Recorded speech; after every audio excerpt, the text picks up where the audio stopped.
It started the way a house fire does, with something small, something no one thought would matter. We were 3 years into the marriage, 9 into knowing each other, and about 6 months into the thickest silence I'd ever waded through. Not the dramatic kind, just the slow, ambient kind that seeps into walls.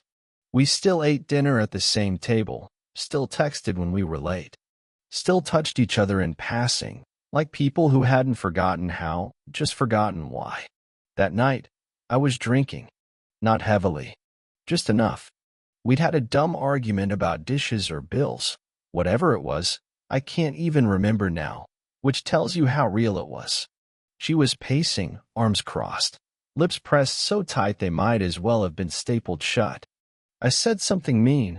I know I did. I wish I could say I don't remember, but I do. I remember exactly what I said. I laughed, dry, hollow, and said, "Go ahead and cheat. Maybe it'll make you feel better." She froze. She didn't laugh. She didn't roll her eyes or scoff like she usually did. She just looked at me. It was the strangest thing. Her expression didn't change, but something else did. Behind her eyes, like a shutter clicking closed. She turned off the light and walked into the bedroom. The door didn't slam. It clicked. Quietly, almost respectfully. I remember staring at my beer, trying to decide if I felt victorious. I didn't. Just hollow. But I let it sit. I let her sit. I told myself it was nothing. Just a line. Just frustration. A week passed. She was quiet, but not cruel. Soft-spoken. Unbothered. That should have been my first clue. Grace doesn't come easy when you're nursing bruises. Hers looked healed already. I started noticing little things. She was dressing differently. Sharper. Nothing revealing, just more intentional. New earrings. A scarf she'd never worn. She started leaving the house on Thursday evenings. Book club, she said. I didn't know she liked books. She never talked about them. Then one night, I came home late and found her humming in the kitchen. Not the way people hum when they're trying to mask tension. The kind of hum that slips out of people who've remembered how to breathe. "You seem good," I said, trying to sound casual. She turned, smiled at me, and said, "I am." I remember standing there, trying to figure out what game this was. The house felt clean. Lighter. Like it had been rearranged in some invisible way. My skin itched, and I couldn't say why. Another week passed. Then 2. And then came the night I knew. It was a Thursday. She was heading out again, same routine. Light jacket. Lipstick just dark enough to register. I asked, trying to sound like I wasn't asking, "You need a ride?" She paused for half a second too long before saying, "No, I'm good." My stomach dropped. Not because she was lying. Because I knew she wasn't. She was good. And that scared the hell out of me. That night I didn't drink. I sat in the dark with my phone in my hand.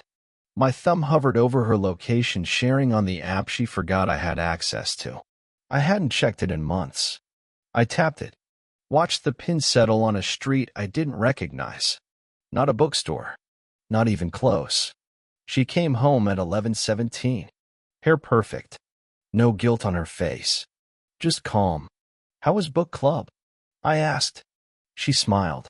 Thought-provoking. I didn't sleep that night. A few days later, I caved. "Are you seeing someone?" I asked, not even looking at her. I was pretending to read a work email on my laptop. My voice was flat. She didn't answer right away. Just sipped her tea. Then she said, "Would it matter?" I looked at her. Finally. Of course it'd matter. She met my eyes. Calm. Dead still. "You said I could." I stared at her, heart pounding. That was a joke. She shrugged, and her smile was the most terrifying thing I've ever seen. Was it? I couldn't speak. Couldn't breathe. It felt like the air had turned viscous.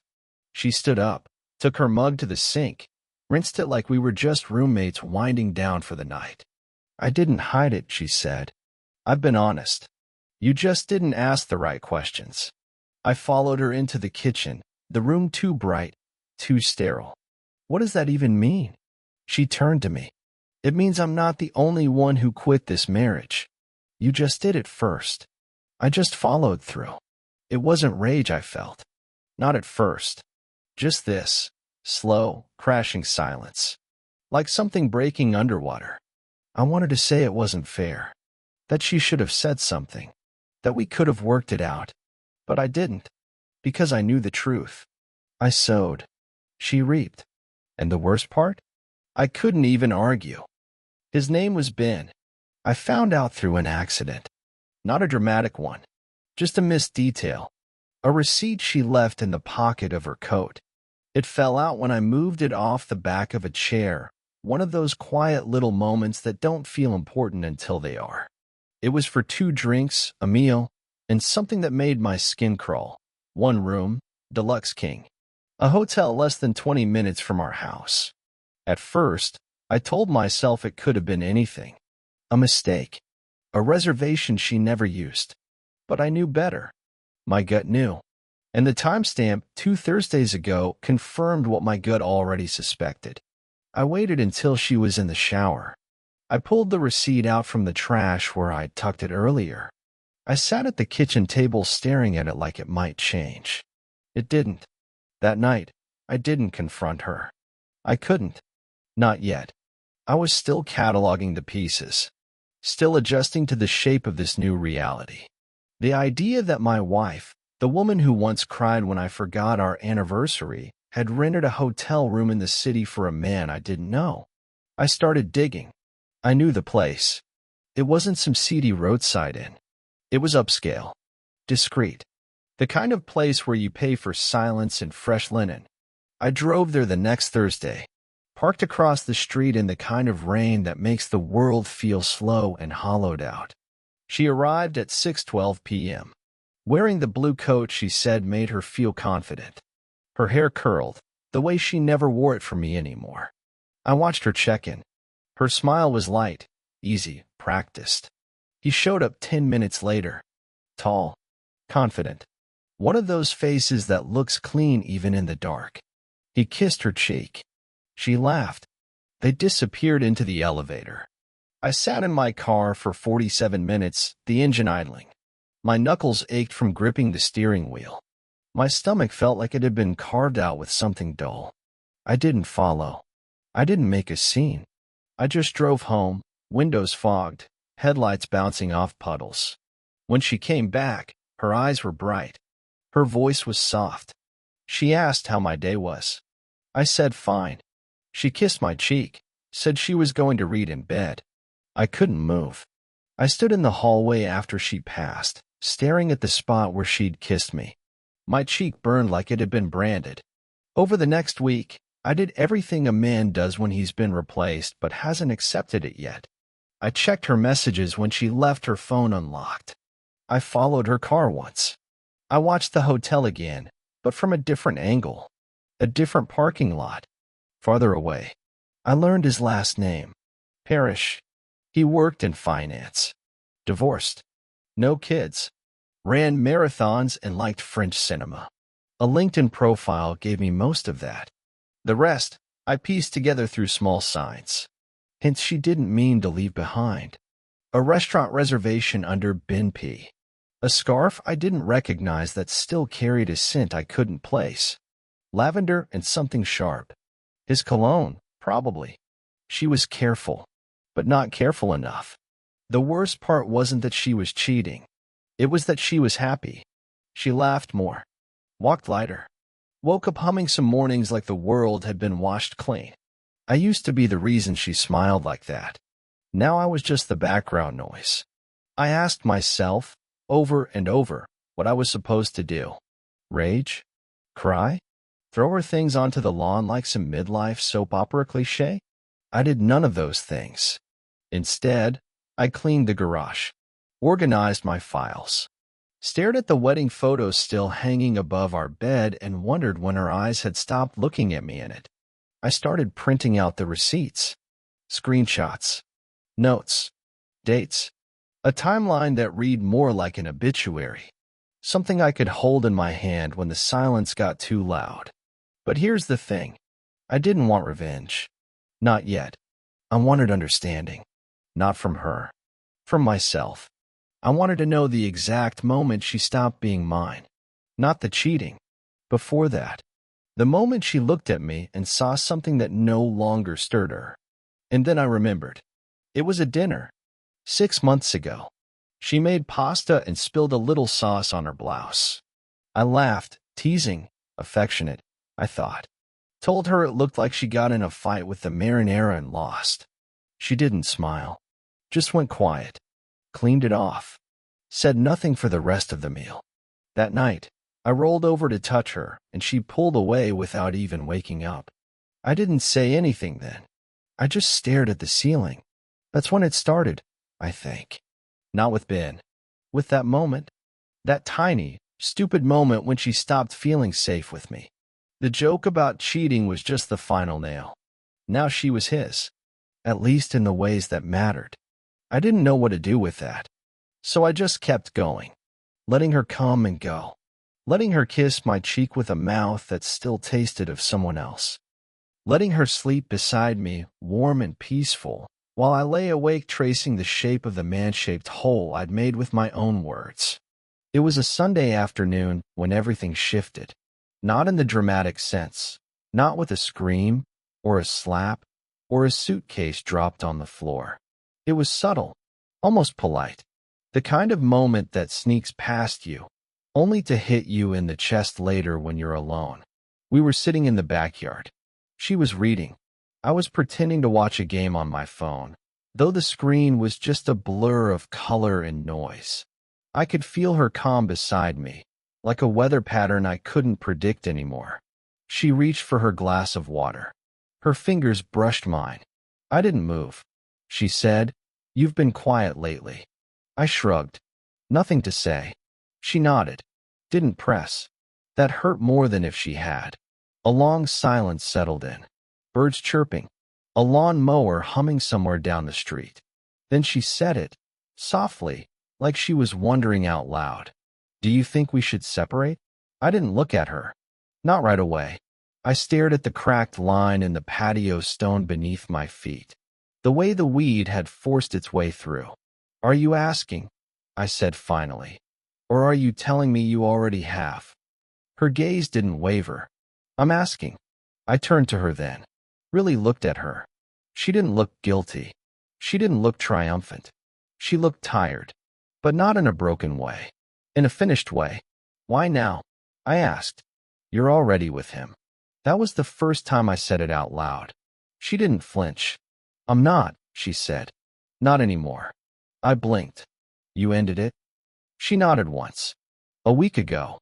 I didn't know how to respond. The part of me that wanted revenge, that needed to see her punished, didn't know what to do with that. She wasn't flaunting it.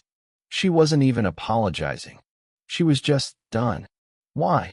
I asked, quieter now. "Why stop?" She exhaled. Long measured. Like she'd been waiting for me to ask. "Because it didn't feel like a betrayal anymore," she said. "It felt like routine." I didn't understand. She saw that. "You gave up on us before I ever touched him," she said.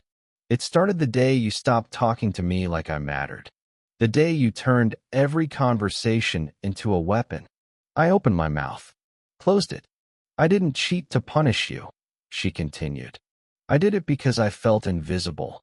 And when you made that joke, go ahead and cheat. It was like you gave me permission to stop pretending." I sat back, the plastic of the chair creaking beneath me. "So it's my fault." She didn't say yes. But she didn't say no either. "I don't want to hurt you," she said. Bit late for that. Her mouth tightened. Not in anger. In recognition. She nodded like she agreed. We sat in silence for a long time after that. I wanted to scream. I wanted to drag it all out into the open. The texts, the receipts, the scent she brought home. I wanted her to beg, or rage, or feel something other than this dull, resigned clarity. But I couldn't, because beneath the wreckage, I knew she was right. I hadn't loved her well. I'd loved her from a distance, from the comfort of routine and control. I'd let sarcasm do the talking. I'd mocked vulnerability when I should have nurtured it. And that night, when I dared her to cheat, I thought I was being clever, cold and clever. But what I was really saying was this: I don't care if I lose you. And she heard me. Maybe she waited for me to take it back. Maybe she hoped I'd reach for her one more time. But I didn't. So she stepped through the door I left wide open. Now she was standing on the other side of it, not asking to come back, just wondering if we should bother keeping the hinges on. That night, she slept in the guest room. No argument, no drama. She just carried her pillow down the hall and closed the door gently behind her. I lay in our bed, staring at the ceiling, replaying the conversation over and over. It didn't feel like heartbreak. It felt like consequence. The next morning, I found a list on the kitchen counter. Bullet points, clean handwriting, cancel couple's gym membership, update emergency contacts, talk to landlord about lease options, decide about the cat. I read it 3 times before setting it down. It wasn't a manifesto. It wasn't a threat. It was logistics. The slow untangling of 2 lives that no longer made sense together. I made coffee, burnt the toast, didn't eat it. When she came in, she nodded at the list. We don't have to decide everything now. Okay, I said. That was it. I left for work, drove in silence, kept the windows up, even though it was warm. I stared at the road like it owed me something. She had ended the affair. But somehow, I didn't feel like I'd won. I felt like the man who dared her to jump, then stood by stunned when she actually leapt. The thing about forgiveness is that everyone talks about it like it's clean.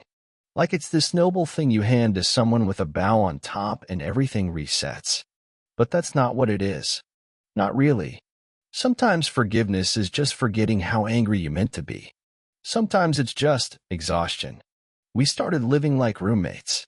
The first week after she moved into the guest room, we barely spoke. She worked late.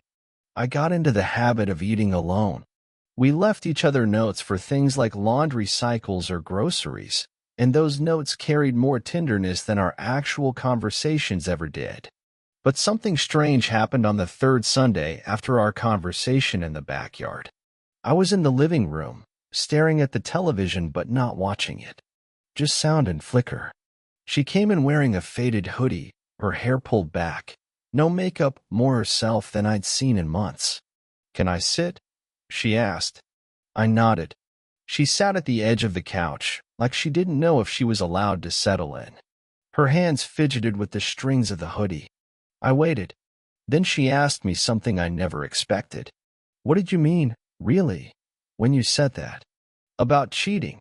I knew what she was referring to. That night, my voice echoing in the kitchen, sharp and careless.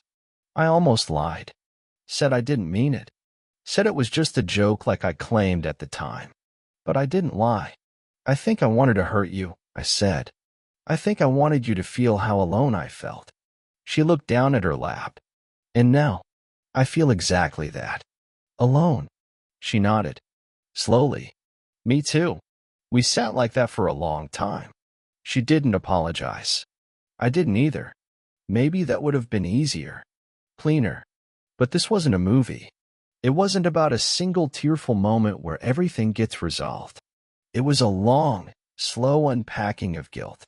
The next night, she cooked dinner. Spaghetti. It used to be our fallback meal. The one we'd make when we were too tired to talk but still wanted to feel connected. We ate in silence. She offered me more. I said yes. And for a moment, we were 2 people who used to be in love, pretending to be again. Afterward, she washed the dishes. I dried. Our hands bumped. Neither of us moved away. The days passed. And we kept going. Not toward each other. Just beside each other. Like survivors in the same lifeboat. No land in sight, but still afloat. Then came the call. It was a Tuesday. I remember because I was walking out of a meeting, my phone still on silent. When I saw the missed call and voicemail, my heart sank. It was Ben. His voice was calm. Too calm.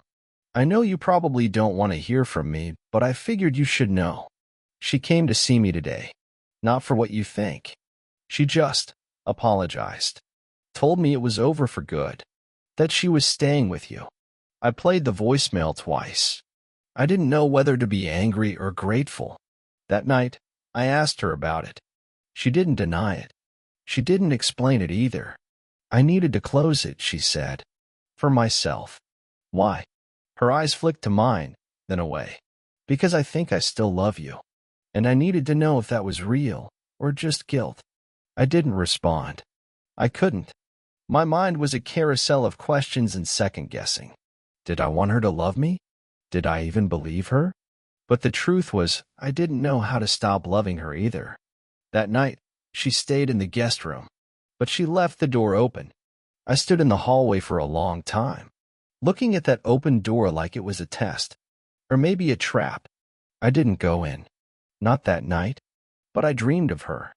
Not the version of her that betrayed me. The version from before. Laughing in the kitchen. Sitting cross-legged on the floor, folding laundry, making dumb jokes about socks that never had a pair. The real her. Or at least the one I had convinced myself was real. The next morning, I found her at the kitchen table. She was crying. Not loudly. Not with drama. Just quiet tears sliding down her cheeks while she stared at a blank page in her journal. I didn't speak. I just walked over, sat across from her, and waited. She looked up, eyes rimmed red. I don't know how to fix it. I nodded. Me neither. It wasn't a reconciliation. It wasn't forgiveness. It was something else. Recognition, maybe. That this thing between us, the love, the pain, the betrayal, it was too tangled to cut clean. That we couldn't pretend it didn't happen. But maybe, if we were careful, we could walk through it without bleeding too much more. Later that week, she moved back into our bedroom. Not like a lover returning home. More like someone seeking shelter from a storm. We didn't touch. Not for days. But we slept facing each other again. And that was something. Forgiveness was never the destination. It was just a stop we kept circling, like drivers who'd missed the turn too many times to admit it.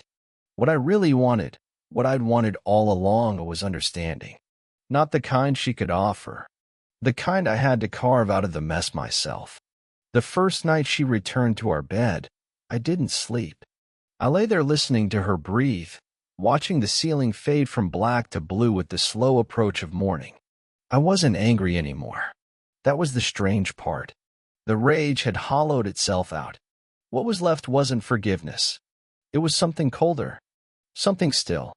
I couldn't stop replaying one line in her voice. That night in the kitchen. You said I could. She wasn't wrong. But that didn't make her right. I'd told her to cheat. She just believed me. What kind of man says something like that? What kind of woman hears it and listens?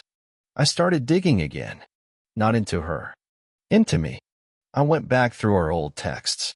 Our photos. Anniversary cards. I wanted to trace the arc of our decline. I wanted to find the moment I stopped being someone she could talk to and became someone she had to escape. But no single moment existed. It was always there, like a slow leak. Love doesn't vanish. It fades. Quietly. Under furniture. Behind to-do lists. Still, I couldn't shake the image of him. Ben. His hand on her back.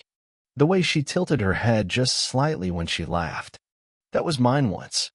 And now it wasn't. I tried not to care. Told myself the affair was over. That she chose me. But every time she touched me now, something recoiled in my chest. She noticed. Of course she did. One night, as we sat on the couch watching a show we used to love, she turned to me, muted the screen, and said, "Do you still want this?" I didn't answer. She tried again. "I need to know if I'm wasting your time. Or mine." Still, I said nothing. She nodded. Then she stood up, walked into the bedroom, and shut the door behind her. Not a slam. Just that same quiet click from months ago. Final. Measured. I didn't follow her. I couldn't. Because I had finally admitted something to myself. Not about her. About me. I had no idea who I was without the resentment. I had built my identity around being the wronged one, the husband who got betrayed, the man who could say, "Look what she did to me," and feel justified in every cold shoulder and every refusal to heal. I wore my pain like a badge, polished it, protected it. But if I forgave her, truly forgave her, what would be left? That scared me more than anything. The next morning, I packed a bag. Just a few things. Enough to make it clear this wasn't a dramatic exit. I left a note. No grand speech. Just a line that read, "I don't know how to stay without punishing you, so I'm going until I figure it out." I didn't slam the door. I didn't make a scene. I just left. The days that followed were quiet. I stayed in a short-term rental outside the city. Clean, sterile, barely furnished. It felt right. Like starting over in grayscale. I didn't tell anyone. Not my brother. Not my friends. I didn't even check in with her. I didn't want updates. I wanted space. I needed to know what I sounded like without her voice echoing in my head. I worked. Ate alone. Walked at night through neighborhoods that didn't know me. The silence grew less foreign. On the 5th day, she called. I let it ring once. Twice. 3 times. Then I answered. "I got your note," she said. I waited. "I didn't cheat because I stopped loving you," she said. "I cheated because I stopped recognizing myself around you. I hated the version of me you reflected back." My throat tightened. "And now I see you," she said. "Really see you. And I don't think you ever really wanted to forgive me." "I wanted to," I said. "I just didn't know how to want it for the right reasons." Silence. Then she said, "I'm not asking you to come back." That was the part that broke me. "I know," I whispered. "But if you ever want to," she added, "don't come back out of guilt or grief. Come back because you remember who we were before we lost each other." I didn't answer. There was nothing left to say. We hung up. That night, I sat on the small balcony of the rental, a cup of cheap wine in my hand, and I stared at the stars. I wondered if forgiveness always required leaving. If maybe it wasn't about staying and healing, but leaving so the wound had room to close. I didn't know if I'd go back. I didn't know if she'd wait. All I knew was this: the man I had been in that marriage, the bitter, hollow, quietly cruel man who joked about cheating and called it love, he didn't deserve her. But the man I might become? Maybe he did. I didn't go back. Not right away. Not even in the weeks that followed. I stayed in that rented apartment longer than I planned. It was barely a home, just white walls, a mattress on the floor, and the hum of a refrigerator that never quite stopped. But it was mine. I'd wake up alone, make coffee, and think about her. Not in that obsessive, heartbroken way people expect. It was quieter than that. Sadder. There was no plan. No timeline. Just distance. And space. The kind of space we should have made for each other years ago, when we still had time to save it. I kept working. I'd pick up groceries from the corner store like I'd lived there forever.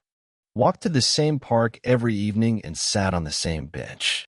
I didn't bring a book. I didn't need one. Watching strangers became its own kind of meditation. Parents pushing strollers. Couples walking their dogs. A girl with headphones dancing like no one was watching, even though we all were. Sometimes I'd imagine us there. Her sitting beside me, hand resting over mine. Not saying anything. Just being. I never called her. She never called again. 3 months passed. One day, I came home from work to find a package on my doorstep. No return label. Just my name in her handwriting. Inside was a photo album. Not digital. Not sleek. One of those old, linen-bound things with plastic sleeves and handwritten captions. It was filled with pictures I'd forgotten we had. Her on our honeymoon, hair tangled in wind. Me squinting at a map, pretending I knew where we were.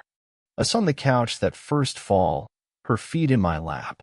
Me pretending to be annoyed. And then at the back, a note.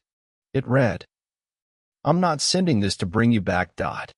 I'm sending it so you don't forget that we were real, Dot. That even if it ended badly, it didn't start that way, Dot. We were something. I needed you to know I remember that, too. I sat there on the floor, the album open in my lap, the pages heavy with memory. I didn't cry. Not really. Just sat still long enough for the grief to shift inside me. That was when I knew I wouldn't go back. Not because I hated her, but because what we were didn't exist anymore. And clinging to it would only warp it. Love can't survive in a house made of apologies. So I wrote her back. One letter. No return address. I dropped it in a mailbox 2 towns over. Thank you, I wrote. For remembering the good parts. For showing them to me again. You were right. We were something. And maybe that's enough. I signed it without love. Without bitterness. Just my name. Eventually, I moved. Not far. Just enough. A new apartment with furniture I chose myself. Art on the walls that didn't come from discount bins or registry lists. I adopted a dog. Her name's Rosie. She's small, anxious, and hates the sound of keys. But she curls against me like I'm all she has, and that feels good enough most days. I've dated since. Nothing serious. I'm not in a rush. I know now how easy it is to lose someone slowly without realizing it. I know what it costs to let silence grow between 2 people until it becomes a wall. And as for her, I don't know where she is now. Whether she stayed in that apartment or left. Whether she found someone new. I don't check. I don't search. Because I mean it now when I say I wish her well. The pain doesn't burn anymore. It hums. Like an old injury on rainy days. Sometimes I'll think of her when the light hits the floor just right, or when a stranger's laugh sounds like hers. But it's not longing. It's memory. We were married. We loved each other. We broke each other. And we let each other go. Some stories end with a second chance. Some with revenge. Ours ended with a line drawn in quiet. She said, "You said I could." And she was right. I did. That was my mistake. But this, where I am now, who I am now, that's mine too. Thanks for watching. If this story pulled you in, make sure to subscribe and hit the bell so you never miss the next confession. Until next time, take care and watch who you trust.